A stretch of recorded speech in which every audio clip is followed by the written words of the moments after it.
ನಮಸ್ಕಾರ ಸ್ನೇಹಿತರೆ. ಇವತ್ತು ನಾವು ತಿಳಿದುಕೊಳ್ಳೋಣ ಭೂಮಿಯನ್ನು ರಕ್ಷಿಸಿದ ಮಹಾನ್ ದೇವರ ಭೂವರಸ್ವಾಮಿಯವರ ಮಹಿಮೆಯನ್ನು. ಒಮ್ಮೆ ಪುರಾಣದಲ್ಲಿ ಹಿರಣ್ಯಾಕ್ಷ ಎಂಬ ಅಸುರ ತನ್ನ ಅಹಂಕಾರದಿಂದ ಭೂದೇವಿಯನ್ನು ಕಳ್ಳತನ ಮಾಡಿ ಸಮುದ್ರದ ಆಳಕ್ಕೆ ಮುಳುಗಿಸಿರುತ್ತಾನೆ. ಸಂಪೂರ್ಣ ಲೋಕ ಅಶಾಂತವಾಗಿರುತ್ತದೆ. ದೇವತೆಗಳು ಎಲ್ಲರೂ ಭಯಭೀತಗೊಂಡು ಶ್ರೀಮಾನ್ ಮಹಾವಿಷ್ಣು ಹತ್ರ ಹೋಗ್ತಾರೆ.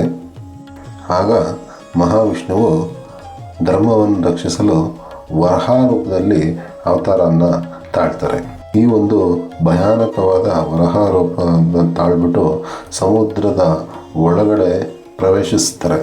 ಹಿರಣ್ಯಾಕ್ಷ ಅನ್ನೋ ರಾಕ್ಷಸನು ಭೂದೇವಿಯನ್ನು ತಗೊಂಡೋಗಿ ಸಮುದ್ರದ ಮಧ್ಯದಲ್ಲಿ ಅಡಗಿಸಿಟ್ಟಿರ್ತಾನೆ. ಆಗ ಮಹಾವಿಷ್ಣುವಿಗೂ ಹಿರಣ್ಯಾಕ್ಷನಿಗೂ ದೊಡ್ಡ ಕಾಳಗ ನಡೀತದೆ. ತುಂಬ ದೊಡ್ಡ ಯುದ್ಧ ನಡೀತದೆ. ಅಂತಿಮವಾಗಿ ಮಹಾವಿಷ್ಣುವು ಹಿರಣ್ಯಾಕ್ಷನನ್ನು ಸಂಹರಿಸಿ ತಮ್ಮ ದಂತಗಳ ಮುಖಾಂತರ ಭೂದೇವಿಯನ್ನು ಮೇಲಕ್ಕೆ ಎತ್ತಿ ಸರಿಯಾದ ಸ್ಥಾನದಲ್ಲಿ ಇಡ್ತಾರೆ. ಅದೇ ಕಾರಣಕ್ಕೆ ವಿಷ್ಣುವಿನ ಈ ಅವತಾರವನ್ನು ಭೂವರಹಸ್ವಾಮಿ ಅಥವಾ ಭೂವರಾಸ್ ಎಂದು ಕರೆಯುತ್ತಾರೆ.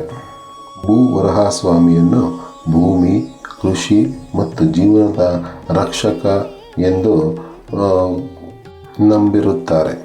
ಭಕ್ತಿಯಿಂದ ಪೂಜಿಸಿದರೆ ಸಂಕಷ್ಟಗಳಿಂದ ರಕ್ಷಣೆ, ಜೀವನದಲ್ಲಿ ಸ್ಥಿರತೆ, ಭೂಮಿ ಮತ್ತು ಸಂಪತ್ತಿನ ಆಶೀರ್ವಾದ ಸಿಗುತ್ತದೆ ಎಂದು ನಂಬಲಾಗಿದೆ.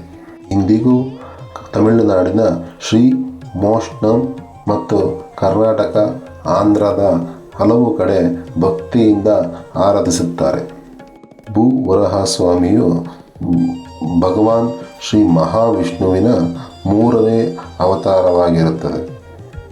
ಭೂ ಅಂದರೆ ಭೂಮಿ, ವರಹ ಅಂದರೆ ಕಾಡು ಹಂದಿಯ ರೂಪದಿಂದ ಭೂಮಿಯನ್ನು ರಕ್ಷಿಸಿದ ದೇವರು ಎಂದರ್ಥ ಬರುತ್ತದೆ ಅಂತ ಈ ವಿಡಿಯೋವನ್ನು ಇಲ್ಲಿಗೆ ಮುಗಿಸ್ತಾ ಇದ್ದೀನಿ. ವಿಡಿಯೋ ಇಷ್ಟ ಆಗಿದ್ದರೆ ಜೈ ಭೂವರಸ್ವಾಮಿ ಅಂತ ಕಮೆಂಟ್ ಮಾಡಿ.